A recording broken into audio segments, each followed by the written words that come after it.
you've seen the headlines about the cash ISA being cut and felt that familiar little knot of worry, I want to put your mind at rest straight away.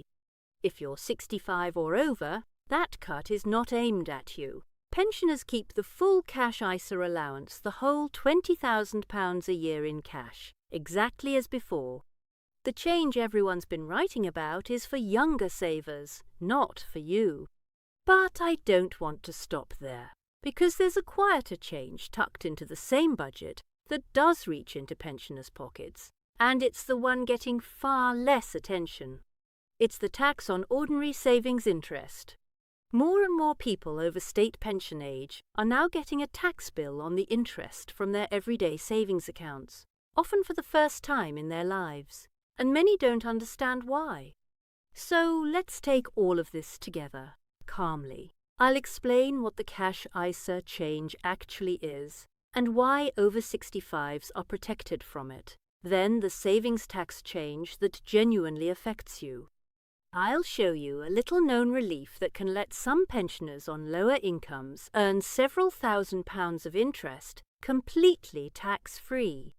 And then exactly what to do about all of it, including why moving savings into an ISA before the new tax year starts in April can save you a real tax bill, and what happens to your ISAs when a husband or wife passes away. Because that catches a lot of couples out. None of this is complicated once it's laid out plainly. Let's go through it. First, what an ISA actually is, in case it's never been explained to you simply. An ISA is just a savings account with a wrapper around it, and the wrapper does one thing. It keeps the taxman out. Any interest you earn inside an ISA is completely tax-free, no matter how much it grows. Each tax year, which runs from the 6th of April to the 5th of April, you're allowed to put up to £20,000 into ISAs. That £20,000 limit isn't changing for anyone. Here's what is changing. From April 2027, savers under 65 will only be allowed to put £12,000 of that £20,000 into a cash ISA. If they want to use the rest of their allowance, it'll have to go into a stocks and shares ISA money that's invested, rather than sitting safely in cash. The thinking behind it is to nudge younger people towards investing for the long term. You can agree with that or not, but here's the part that matters for you. People aged 65 and over are exempt. If you're 65 or older, you keep the full £20,000 in cash every single year. The government deliberately protected older savers on the sensible grounds that as you move into retirement, you need your money safe and within reach, not tied up in the ups and downs of the stock market. So the frightening headline was, for once, frightening the very people it was designed to protect. Now to the change that does affect you, because this is where the real money is. Outside of an ISA, you're allowed to earn a certain amount of savings interest each year before any tax is due.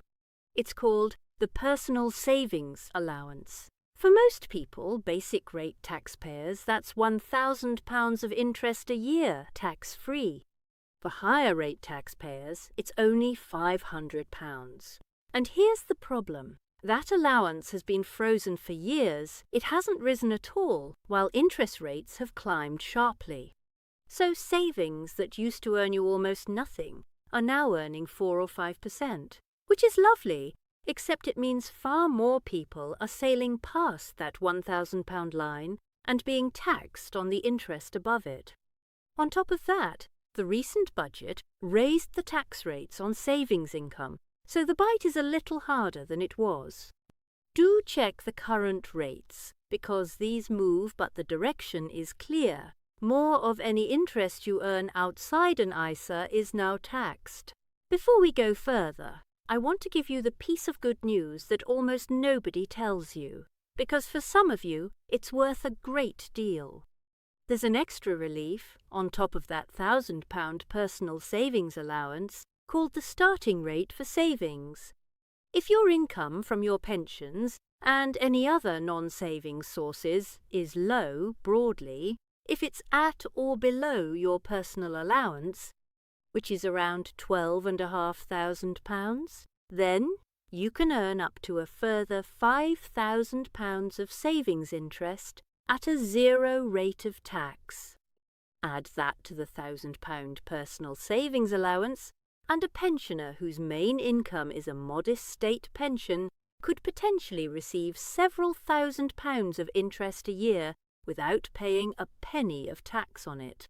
The catch is that this £5,000 band shrinks as your other income rises above the personal allowance, so it's most generous for those on the lowest incomes, and it tapers away for everyone else.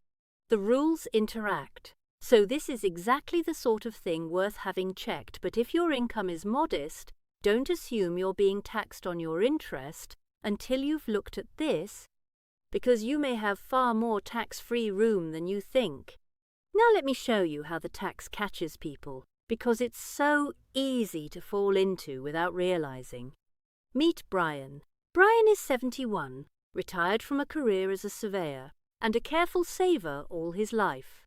A couple of years ago he downsized, and after buying his smaller place he had about £40,000 left over. He put it in an ordinary easy-access savings account at his bank, paying around 5%. Brian was pleased. That's roughly £2,000 a year in interest, real money, and far better than the next-to-nothing he used to get. Then a letter arrived from HMRC telling him he owed tax on his savings interest. Brian was baffled and a little upset. He'd done nothing wrong, he'd simply saved sensibly. But here's the maths. Brian also has a decent works pension, so he's a comfortable basic rate taxpayer, which means that lovely starting rate for savings band doesn't apply to him. His other income is well above the line, so he's left with just his £1,000 personal savings allowance. His £2,000 of interest is £1,000 over that, and that extra £1,000 gets taxed. At the basic rate, that's £200 of tax on money he assumed was entirely his. And it'll happen again next year and the year after, for as long as that money sits in an ordinary account. Now, here's the part Brian didn't know. If that same £40,000 had been sitting in cash ISAs instead, every penny of the interest would have been tax-free.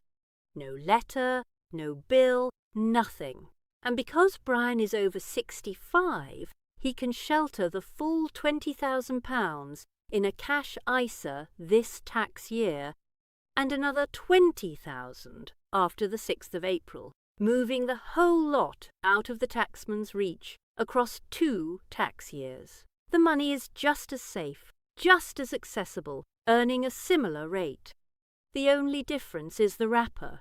That's the whole game. And just quickly, picture Brian's neighbours, a married couple, with the same £40,000, but all of it in the husband's name. Because each person has their own £20,000 ISA allowance and their own personal savings allowance, simply sharing those savings across both of their names can shelter far more, far faster, and use up 2 lots of tax-free room instead of 1. The money's the same. Whose name it sits in is what changes the tax. So here's exactly what to do, whether you're a Brian or just want to keep more of what you've earned. The first step is to work out where you actually stand. Add up the interest you're earning across all your savings accounts outside of ISAs. Then weigh it against your tax-free room, your £1,000 personal savings allowance, and, if your other income is low, that starting rate for savings band on top. If you're comfortably under, you've no immediate problem, though it's still worth knowing this for the future. But if your interest is over the line, or heading towards it, you're either paying tax already or about to, and the next steps are how you stop that. The second step is to use your cash ISA. This is the simplest, most powerful move you have. Move your taxable savings into a cash ISA up to £20,000 this tax year. As an over-65, you can put the whole allowance in cash. The interest inside it is tax-free, full stop, and your money stays safe and within reach. For most pensioners with savings sitting in an ordinary account, this single step is the one that matters most. The third step is not to waste this year's allowance, because it doesn't carry over. Your £20,000 allowance resets every 6th of April, and anything you didn't use is simply gone. You can't add last year's unused allowance to this year's. So if you've got savings to shelter, doing it before the tax year ends, and then again in the new tax year, lets you move far more out of reach, far faster. This is exactly why timing matters. Sheltering £20,000 before April and £20,000 after means £40,000 protected in the space of a few weeks. The fourth step is to choose the right kind of cash ISA and a good rate, because not all of them are equal. There are a few types. An easy access cash ISA lets you take your money out whenever you like, but the rate can move up and down. A fixed-rate cash ISA pays you a higher, guaranteed rate in return for locking the money away for a set period, say 1, 2, or 3 years, which suits money you know you won't need soon. And some are what's called flexible, meaning you can take money out and pay it back in within the same tax year without it eating into your allowance again. A genuinely handy feature, but not every ISA has it. So check. Whatever you choose, don't leave money languishing in an old ISA paying a poor rate, as so many people do. And here's the important bit when you move between ISAs. Don't just withdraw the money and pay it back in. Ask the new provider to do an ISA transfer. That keeps the money inside its tax-free wrapper. If you simply take it out yourself, it loses its ISA status, and you'd be using up your allowance all over again to put it back. So always transfer, never withdraw, and redeposit. The fifth step is for couples, and it's a good one. As I mentioned with Brian's neighbours, each person has their own £20,000 allowance, so between the two of you, you can shelter £40,000 a year. If most of the savings are in one partner's name, and they're bumping over their allowances, it can make real sense to share things out so you're both using your tax-free room. A quick conversation about whose name the savings sit in can save a genuine amount of tax. And the sixth step, if you've got more savings than the ISA allowance can hold, remember the ISA isn't your only tax-free option. Premium bonds from National Savings and Investments let you hold up to £50,000, fully backed by the Treasury, and any prizes you win are tax-free, a sensible home for money beyond your ISA allowance, though of course the interest comes as prizes rather than a guaranteed rate. And don't forget that starting rate for savings band we talked about if your income is modest. Between your ISA, that band, your Personal Savings Allowance, and premium bonds, a careful pensioner can keep a surprisingly large amount of savings entirely out of the taxman's hands. A few situations worth mentioning, because they come up. If you're under 65 and watching this for your own sake, the cash ISA limit dropping to £12,000 doesn't start until April 2027, so you've time to plan, and the full £20,000 cash allowance is still there for now. Use it while you have it. If you've got more savings than you can shelter in a single year, don't worry, you simply phase it. Move £20,000 now, £20,000 in the new tax year, and so on, using both partners' allowances. Over a couple of years, even a large pot can be brought safely under cover. If you've already had one of those HMRC letters about savings interest, like Brian, don't panic and don't ignore it. Pay what's genuinely due, but then take the steps we've covered so it doesn't keep happening. The letter is telling you it's time to use your ISA, not that you've done something wrong. And here's one that catches so many couples out, and I want you to hear it because it's both important and reassuring. When a husband or wife dies, people often assume their ISA savings lose their tax-free status, that the wrapper dies with them. That's not the case.